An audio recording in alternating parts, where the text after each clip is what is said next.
Hey everybody, it's Bruce here with Traveling with Bruce. Welcome to my channel today. I'm going to talk to you today about Carnival Cruise Lines. A whole bunch of news has come out on Carnival here in the early part of October 2018. The big news this week, the Carnival Victory cruise ship right here, she's going to be transformed. She's going to become the Carnival Radiance, and she's going to look like this ship right here, Carnival Sunshine. A huge addition to the front of the ship. 3 decks are going to be added on the top of the ship with luxury accommodation on the back of the ship. We're going to see this gigantic water slide park come in here, all kinds of new pools for the kids, all kinds of events. Absolutely wonderful. Here's that front end that I was telling you about.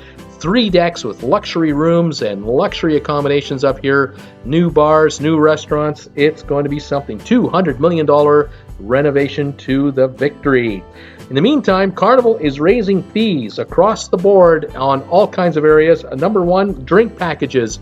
They're going up 10%.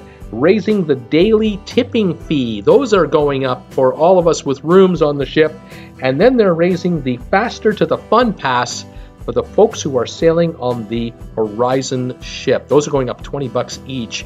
Why? Because they can. It's just the way it is. The company is firing on all cylinders. They've just announced a 50-cent dividend to be paid out for the latest quarter. That means $263 million going to shareholders.